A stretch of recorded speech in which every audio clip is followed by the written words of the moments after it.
I want to take a minute to go through some material that I've prepared to introduce our speaker, who is a native from 1958 with her family. Now, as a historical society, we have records that include such items as the yearbook of the school, Forest Park High School, from which our speaker graduated in 1976. And that yearbook has some secrets which are now going to become public, because I transcribed them from the yearbook. As you know, every one of the students in the index portion of a yearbook has what they did while they were in high school listed. Now, there are some very unusual features to this, one of which is how many different musical organizations and drama groups she was in, but she was also in an extracurricular activity called forensics. We don't have that anymore in our high school, and you might, as I did, wonder when you see it what that stands for. Well, I looked into it, and it is a team effort. They have 4-member teams, I think it was, who competed nationally. There was a National Forensics League. It's called the NFL. The National Forensics League, and Carla participated in that. It's a competition where you're judged on presentations verbally of poetry, prose, or other dramatic readings, or debate kinds of things. But it's not debate, it is presentation skills. And that's what the Forensics League had competition for on a national level, and she was a part of that. But then there's another one up there. You do, I'm sure, know about the AFS. That's the American Field Service. But Carla's listing was unusual in having an abbreviation AFSM. And I'm curious what that stood for. Was there some small? Sorry. All right. I don't mean. I'm not conducting a test. This is not a test. That's entirely possible. All right, now let's go on to the next slide. Besides the yearbook, there was also in our records, thanks, I think, to Teresa Rodriguez or some other one of our members who recently presented us with copies of the newspaper that was printed by the students in those years under the caption of Excalibur. This was in the year, or the era when they were chargers. They were not hesitant to use the spear image, so Excalibur was their newspaper. And the next slide, which shows a portion of the one of the final issues, this is the last wills slide. It shows what graduating seniors were asked, what was their last will and testament? What did they want to bequeath to others? And this is Carla's collection of things she wanted to bequeath. I liked everything and understood it in terms of the participation that was recorded in the yearbook, but there are two things at the end that are highlighted, and they should be in boldface. A short history of drama throughout the ages. And then the solar energy medley. This is a wide-ranging interest spectrum.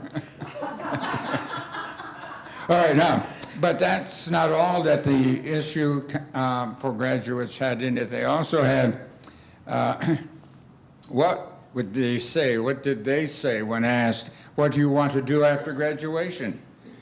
So the next slide shows after graduation. What did Carla say when asked, what do you want to do after graduation? I will be working, she said, in Alaska with some exchange scientists from Russia and performing for the Eskimos in musicals that were going to break her into the Broadway pipeline. Speaking of pipeline, never mind, that's another subject. Now the final slide of introducing Carla to you are what I call artifacts of knowledge work. This is how she made a living. I call these knowledge works because I was somewhat in that business myself, and I know what it amounts to be able to publish in peer-reviewed journals, and that's the, I think, third line down, journals that have the requirement for peer review to get published amount to quite an academic success. This, by the way, is a collection of data that came out of a resume that Carla sent to me, but only dated through 2019. I'm sure this is not the whole story, but I want to say this isn't all she did. She also spent time serving the university on the curriculum committee. This is the planning school, which she then later became a faculty member. She served on the curriculum committee, she served on the grievance committee, she served on committees within the hierarchy at the University of Cincinnati, and has distinguished herself repeatedly that way also. This is only the outward manifestation, but the inner works are also a part of what Carla has contributed. So I'm not going to take another minute of time, but I want to now turn it over to Carla. Thank you. I'll wait till the presentation gets up, but I had not even looked at those things from high school. I forgot all about that. But not too far off from what I said I would be doing. I haven't been to Alaska, but I lived in Indonesia for 10 years, working for the U.S. State Department and working on environmental issues in the slums there. And I did do some singing and acting there too, and learned to do Indonesian dance. So I never made it to Broadway, but I did a lot of community theater for many years. And here we are. So these were the only photographs I had from in my own house. My mom has lots of them, of when we lived in the first house in Forest Park, and the girls that were in our neighborhood around my age. Anna's there in the stroller. She's back there. And I would say all these girls except Kathy Dunaway, I'm still in touch with. So it's not like we're best friends, but we're in touch with each other, we know each other, and so forth. So long-time connections from living here, for sure. Now, like any professor, I'm going to do a little bit of teaching, and then I'll talk about what Forest Park was like through the eyes of a young person. This film, The New Metropolis, was a PBS series, and I think it's coming back on again. It's a film that I worked on directly with the filmmaker, and I'm actually in both of the series here, and I was the research person to look at two problems that are very common in the United States today, especially cities that are about the age of Forest Park. And the first one, the crack in the pavement, was about the issue of first suburbs, the older suburbs in Cincinnati and other places in the country that are having problems now with aging infrastructure, loss of tax base, change in the population and demographics. And I know Forest Park is a member of the Southwest Ohio, or it was, at least as it says on the internet, of the Southwest Ohio First Suburbs Consortium to deal with these issues. I'll talk a little bit more about that later, but I think compared to some places, Forest Park's been doing quite well.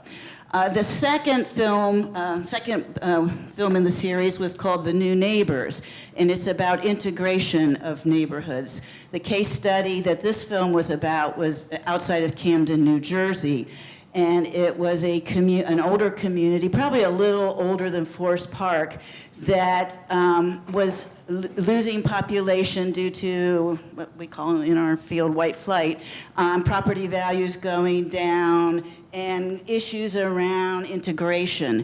And it's a good news story because the community, when they started to see it happening, bound together and created ways to get neighbors of all sorts to get to know each other better, work together, work with the realtors and appraisers to be sure property values didn't go down, and so forth. And it's a good news example, and this film has been used around the country for community participation to talk about their own communities.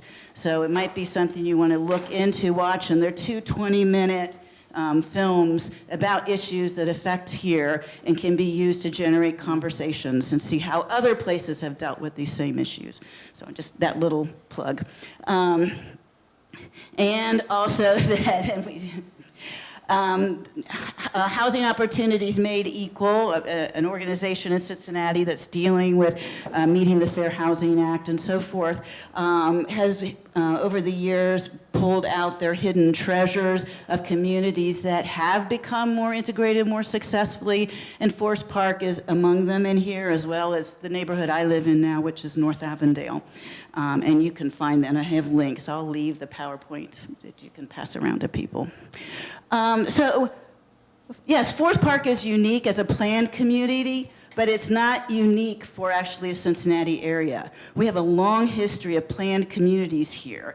And one of the earliest is Glendale, right there, Glendale, which you know, on the railroad. And it is one of the early mid-1800 railroad suburbs.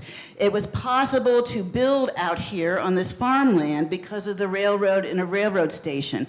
People who had money moved out there. If you know Glendale, the houses are very large and elaborate. Because people who didn't have money and were still working in the city and factories and so forth could never afford to move out there. But it's one of the first trends in suburbanization in the United States. And Glendale is considered a good example for that era, in that they didn't follow city-like grids. They have the winding roads, and they took the topography into account and created a place that to this day is still a very aesthetically pleasing place and a good place to live, if you can afford it. And then we have, in England, they had very similar problems to we have, and even more severe, because England's very small. There's not a lot of land to expand on. And Ebenezer Howard was a thinker and a utopianist, and there were a lot of utopianists throughout history that wanted to figure out how we can create ideal places for people to live. What are the components that make a place livable, a place where people can be happy, where they can have a good life, and so forth. And his idea was, you see these 3 magnets, town, country, and town country. Town are the cities. And at that time, in the late 1800s, the Industrial Revolution and factories had made cities horrible. They were dirty, they were noisy, they were filled with more people than could be accommodated. They were unhealthy. People wanted to get out of them if they could. We had the countryside, where we had agriculture, which was fine if you had land and you could be a farmer and you could do that, but that was not also a place that was easy to move to unless you had that kind of access. So what he envisioned is what turned into the New Town movement, that we need to create places that have elements of both of these, that have the good parts of being in a town and the good parts of being in the country. So bringing in more green space and open space to where we live, but also having access to jobs within your community, having access to shopping and places to go, services, entertainment, recreation, and so forth.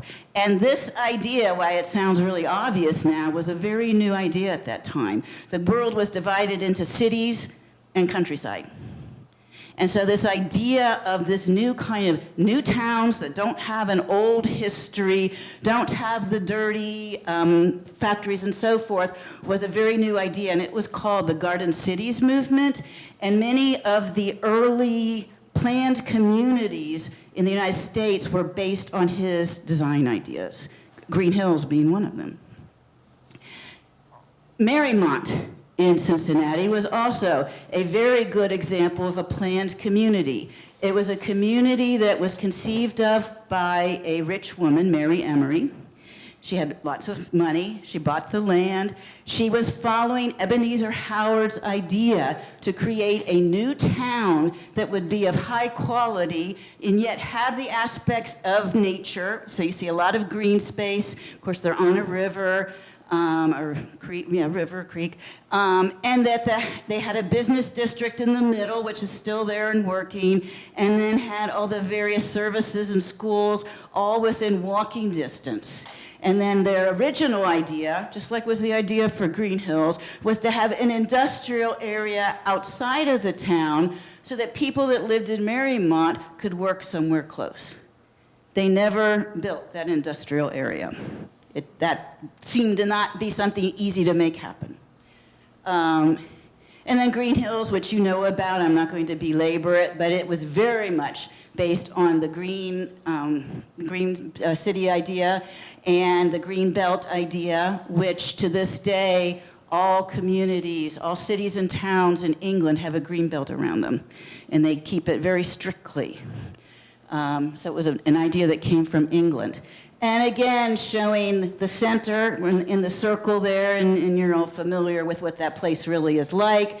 And then these were the first houses built, and if you look closely, they're all multifamily, because the idea was to have more people close to the center to support having businesses there. You can't have businesses if nobody's going to go to it. And then they filled in the single-family housing further out. And that's not there yet in that picture. There was another movement in the 60s mainly by developers. These were not government programs. Reston, Virginia, and Columbia, Maryland are two of the most famous examples where they purposely tried to build, just like Forest Park, a new town from scratch that would have all the amenities there. And to this day, these are ones that planners study a lot to find out what they did, what worked, and what didn't. This is Reston, and you can see, you can't really tell, this is outside of Washington, D.C., and there's a subway, metro line there, which we don't have anything like that here, but they created a downtown. All that purple there is downtown. And the darker the purple, the more dense type of office space and stores and so forth there are. The other thing they did, and it's similar yet different to what Forest Park did, is they created these sub-villages. So we have the sections, the F section, the C section, and so forth.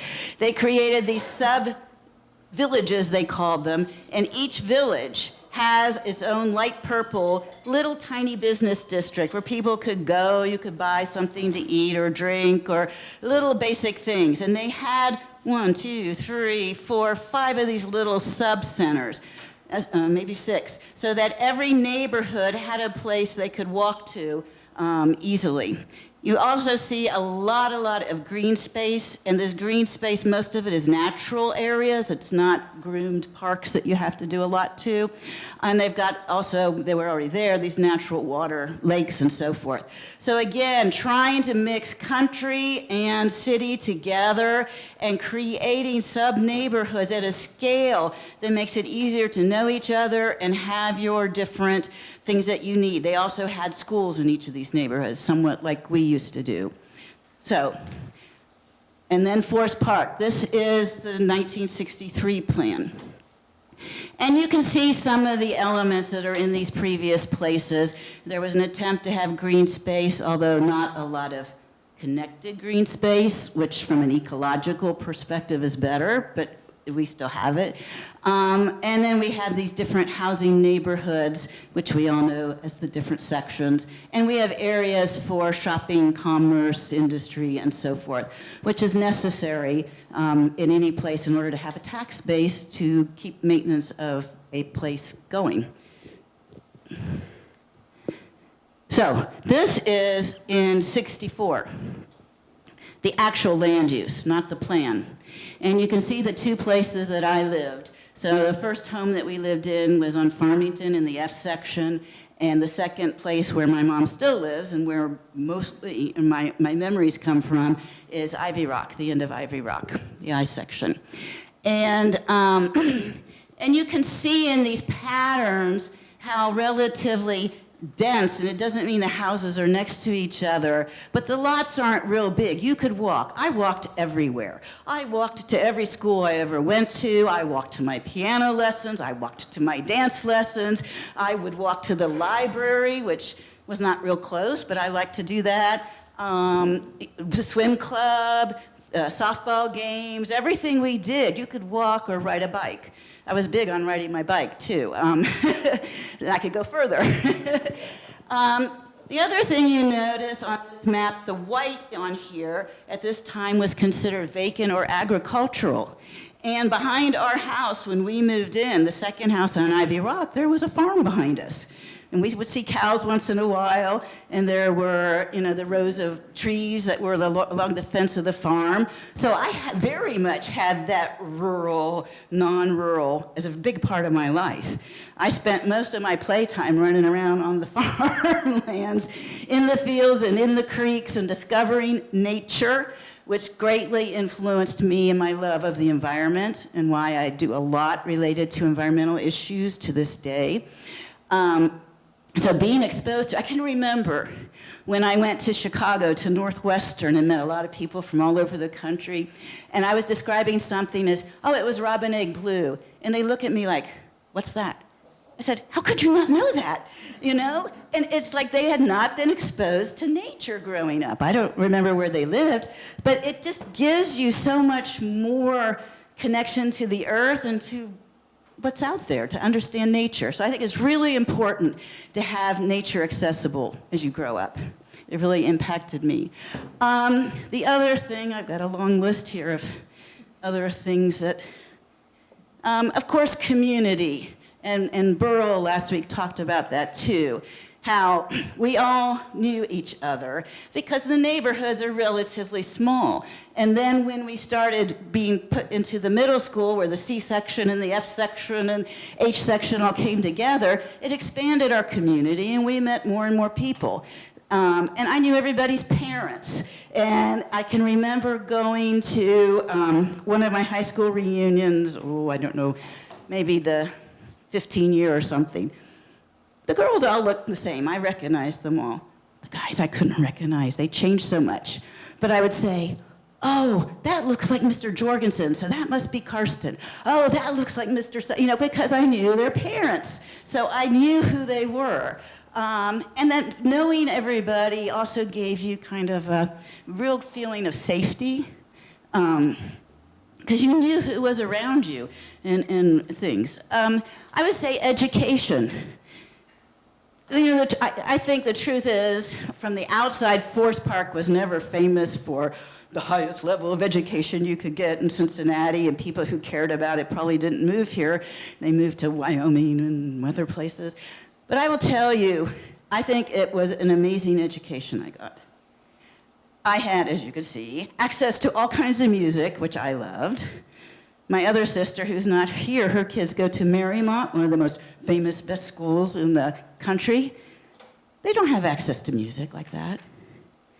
We had advanced classes. We had all different kinds of classes we could take, depending what level we were at and what we wanted to know more about. We had a lot of choices. We had great teachers. It was just, it got me ready for all the things that I went on to do. It exposed me to enough to be excited about going into the world and doing what I wanted to do. I would say also, and I know this has changed and it sort of makes me a little sad, the neighborhood elementary schools were great. You could walk to school. We would go to the playgrounds on weekends or in the summer to play there. And it was just a scale that you could handle and feel good about when you're a kid, from a kid's point of view. I understand why we change these things, but from a kid's point of view, it was a great thing. What else? Of course, the library was my favorite place to go, but there was the swim club, which again is gone, which was major. We spent the summers there. They would have evening events for the older kids, swim lessons. I became a swimming teacher. I became a lifeguard. My summer jobs, I could make money hanging out at swimming pools. It was a major community center for the summertime, for sure. And I'm sure it had other uses also year-round, the building and so forth. The sports that we had, the soccer, and for the then mostly boys, and I never played soccer, but softball. I played softball all the years through that you could, and I became a ref. I got trained, and I made money doing that. So, you know, it was all these things that we could do and learn and participate and get experiences that were here. And another activity, which wasn't Forest Park directly, it was in Green Hills, was Young People's Theater. And in the summer, that was run by, he had been a student in Green Hills. He was a professor at a small college somewhere north of here. He would come in the summers and run semi-professional theater for little kids all the way up to adults. And many of the people I acted with are now in LA or on Broadway. I mean, it was a major experience and why I really loved theater and knew I could do it. Summer work, walking, but the diversity. And of course, you know, diversity always brings issues to everybody involved as people adjust and whatever. But the diversity of race, ethnicity, and age is what's very interesting here. And we can't forget, I mean, I'm so impressed how many people are still living here for 50 years, 60 years, whatever, yeah. And that this community has enough to keep people to want to stay here for that long and be able to survive and have a decent life at whatever point in your life you are. You're a little kid, you're in, you know, the upper schools, you're a young adult looking for jobs, or a young family starting a family, or you're a retired person, or you're someone way past retirement. You're all here. And I think something that the community could even capitalize on more and figure out, I mean, the point of view of what I saw and liked as a kid, if you ask somebody who's older and looked at what's good for them, it's going to be a different story. And hearing everybody's story as to what works and what they need can only make it even a stronger community, a better place for everybody at every stage in your life. And I think that's a strength, can be a strength here. And I think that's all I have to say. I mean, I could keep talking all day. That's what teachers do. I'm paid to talk, so you don't want to get me going too much longer. I will take questions or comments or stories or anything. Yeah. You made the comment that you understand the change. What is it that you understand? Why has it changed? I've been here over 50 years. Why has it changed? Why has it changed? Everything changes. Nothing stays the same. I work with communities all around the world and advise them on things to do and not do. And I hear so often from communities, I want it to be the way it was when my grandmother lived here. Well, we can take some of those elements, but the world has changed. The economy, how we work, what we want to buy, how we live our life, technology, everything has changed so much that the same kind of place and the same kind of behaviors, we can't make people behave the way they did 60, 70, 80 years ago.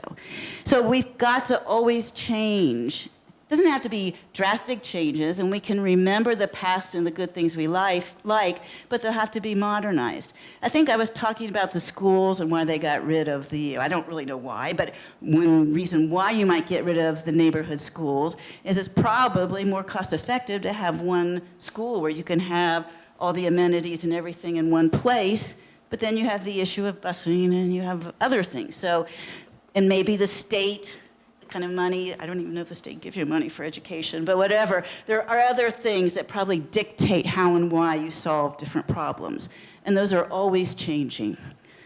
So nothing stays the same, and we can't go back to the past. Well, the community though now is saying they want their swimming pool, they want their rec centers, they want their churches, they want, I mean, we've gone through a change, but these people that have changed want to go back to what they were saying, what happened to our swimming pool? Right. Well, probably the people who were the partakers of it weren't the ones who decided to get rid of them, number one. I don't know how and why the pool got taken away, but somebody can tell me that story sometime. But yes, if there's enough demand, the demand's made known and it's real, and there are people who care about that demand and are creative enough to find ways to try to make it happen, then it's worth the effort to try to push for those things. Often, I mean, because what I do is I work in the middle between the public sector and the communities, and I try to facilitate between the two. And if neither are talking to each other, it's going to be very hard. The decisions that are made by the public sector may or may not meet what is really the real demand. So conversations have to take place. Yes? Which college are you affiliated with at UC? I am in the College of Design, Art, Architecture, and Planning, and I am in the School of Planning. So I teach urban planning, and particularly from the standpoint of sustainability, so how we interact with our natural environment with everything else we do. What do you think about the students today? They've changed a lot. I've been teaching now for 25 years, and it's true, there are big generational changes. I think a lot of it has to do with the change in technology, because they're all very on their phones and computers for everything, and talking to each other and that sort of thing is not as easy, it seems like, as it used to be. There's a lot more, I think because of that and all technology, they don't like to read books. They will read things on the internet, but if you actually get a book, say we're going to read this book, it won't happen. Unfortunately, and I love books. And I'm in a field that tends to attract people that are a little more on the liberal side, because planning is a field that intervenes to help people, and so we're trying to figure out how government can change what it does and communities can do. So I've been impressed with how knowledgeable the students are today about the big current issues and debates out there. So that's a good thing. But what you just said reminds me, what always amazes me about Cincinnati, not necessarily Forest Park as a whole, is how many people come back here.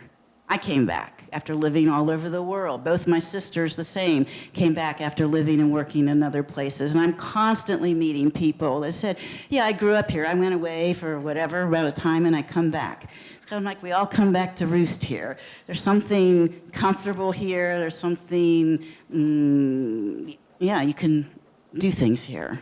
Burl came back also. He came back. So I see it a lot. A lot of people come back. That's true. Yes. Culturally, the activities that are there, there's a lot of options. There's a lot of diversity in activities and interests, so no matter what you like, you can always find a group or people to do something with and learn from. Yeah. Yes? Have you any suggestions about public transportation in villages such as this? Yeah, good question. public transportation is one of those things planners always say is a good thing, because I'm even thinking about it. As I get older and see down the road, I might not be good at driving. How am I going to get around? So it's nice to think about those things, and for other reasons too. A city the size of Forest Park probably cannot support what you probably think of as a big, major public transportation. But what I have seen in the city of St. Bernard, which is right next to where I live, relatively small community. Of course, they have a huge tax base, so they have tons of money. They have small shuttles that they use that the people in the community can call and say, I need a ride to such and such. And it's not like they just come to your house. They'll pick up different people and take you to the doctor, to the grocery store, or whatever. So it's like a flexible mini bus system. And it works well there. So, young people with little kids can use it, old people anybody can use it. Of course, I think the older people or people with little kids use it the most. And I don't know the expense of it and how they do it. Like I said, they have a huge tax base because they have a lot of industry, because it takes money, like everything. I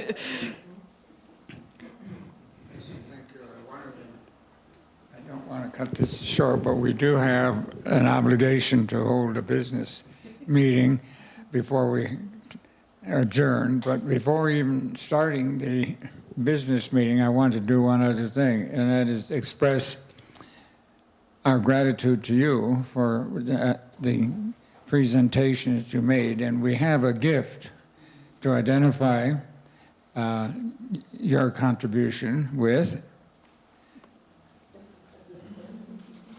I want you to accept this as a token only of our gratitude for your coming to be our speaker today.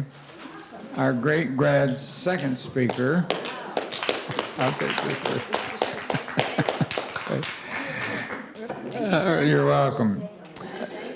Before we go into the business meeting, I want to just now recognize two other individuals who came after the introductions I made at the beginning. Our Fire Chief, Alfie Jones, and the Assistant Fire Chief, Jermaine Hill. Thank you both for joining us. You honor us with your presence. Thank you a lot. Okay. I was hoping the mayor would be here. He was my student in the School of Planning. He has a master's of planning from my program. So you are lucky to have someone like that. Yes. I didn't know that. Yes. Well, the DNA just lives on. Great. Thank you, Carla. Thank you. All right.